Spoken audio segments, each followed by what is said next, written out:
You know, the Matrix was battling the enemy out there, picking them out. I'm gonna find those enemies, I'm gonna get that enemy, until I realized that until you conquer the enemy in yourself, you can't deal with anyone. Not of being famous, but being famous really sucks, man. Like, it's so unhuman. Like, I can't remember his name, but there was this classical pianist that said it's actually unnatural and actually detrimental to a human to have that much admiration. But it's hard, you know, it's hard balancing and juggling. It's hard, you know, being, the regular person that you are one day and the next day being under public scrutiny. Lauryn Hill and Andre 3000 are finally speaking out about their ordeals within the music industry, shedding light on the industry's darker side.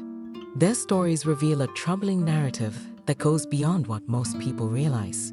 Lauryn, at the pinnacle of her career after the release of her iconic album, The Miseducation of Lauryn Hill, suddenly disappeared from public view.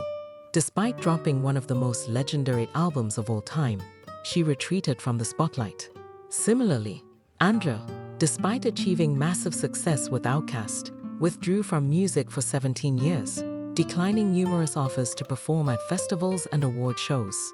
His decision reportedly cost Outkast around $100 million in potential revenue. These revelations highlight the immense pressures and sacrifices demanded by the music industry, leaving both artists profoundly affected. It was so big at the time, bro, like, they probably turned down $100 million just on shows. You know what I mean? At that time when that record came out. It was just like, you gotta realize he put the record out. We in LA, they win 6 Grammys, and he went dark. Cause everybody wanted him then, and he was just like, oh no, nah.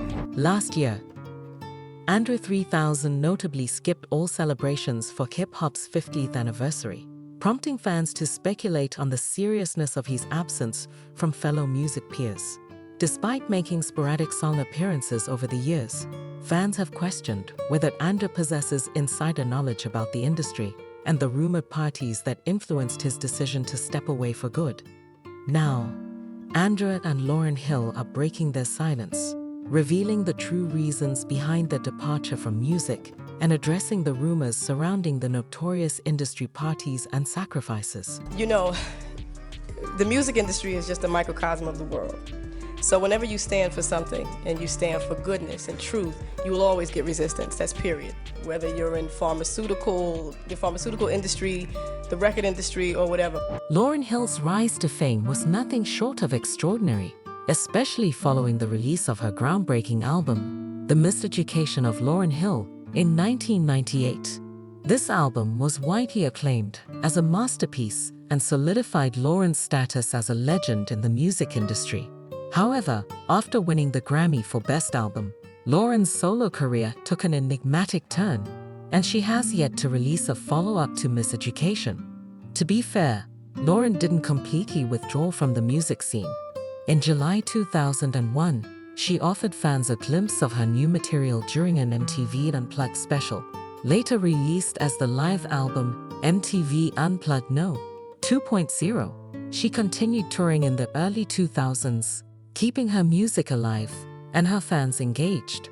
Nevertheless, her public appearances gradually became less frequent, leaving many curious about what was happening behind the scenes.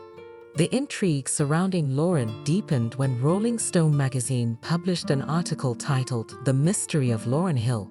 According to their investigation, at the peak of her fame, Lauryn turned down significant opportunities, including roles in major blockbuster movies such as Charlie's Angels, The Bourne Identity, The Mexican, and The Matrix trilogy. The reasons behind Lauryn's retreat from the industry have sparked various theories over the years. Some sources suggest Lauryn was unprofessional and difficult to work with, so the industry eventually dropped her. One anonymous source told Essence magazine that Lauryn wants the people in her employ to fear her because she confuses it with respect. But you already know that the industry loves to put this difficult to work with label on anyone who stands up for themselves and refuses to do certain questionable things for a check. Lauryn's longtime friend Talib Kweli told Essence that Lauryn constantly faced disrespect, and according to her, as soon as she stood up for herself, she was labeled as crazy.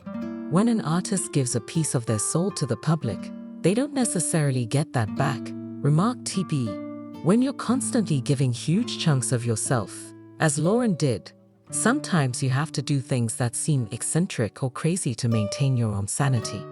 Finally breaking her silence in an interview with Rolling Stone, Lauryn alleged that she had to leave the industry for the safety of herself and her family. I had to pull back and ensure that I and my family were safe and okay. I'm still prioritizing that, she disclosed.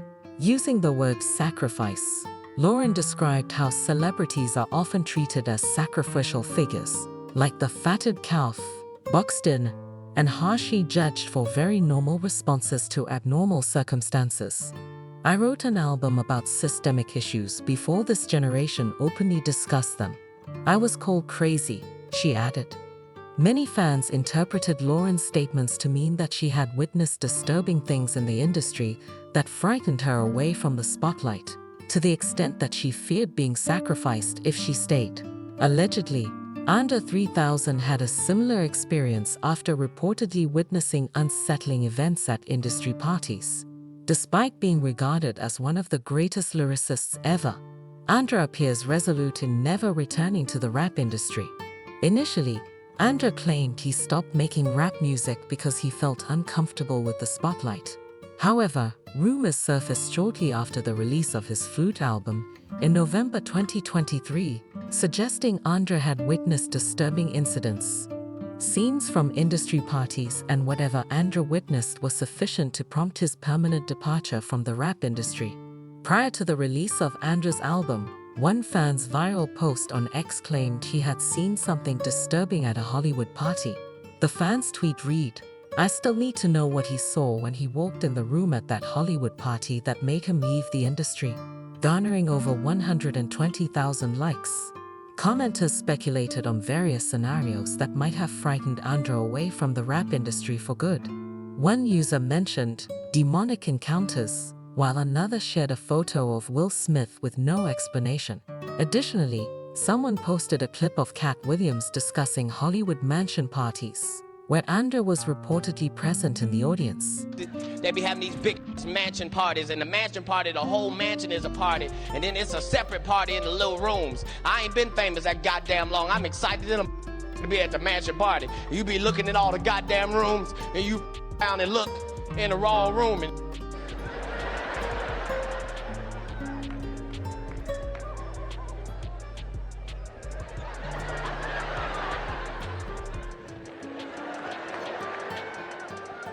Nick, come here, come here. Is that kissing? Is one of them Professor Obi? Another commenter speculated he most likely won't ever say it directly, but many others have. This assertion holds weight, as numerous industry insiders have openly discussed witnessing disturbing and criminal activities at these gatherings. These accounts go beyond typical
is so incredible with so many ups and downs that you've gone through in your life. You speak very candidly, and you dedicate the book to Michael. I want to read the dedication. I dedicate this book to my brother Michael. I love you with all my heart. I felt your pain and I lived your pain. And that stuck out to me. What did you mean by you lived his pain? I lived his pain by meaning what I went through in my marriage for nearly 10 years.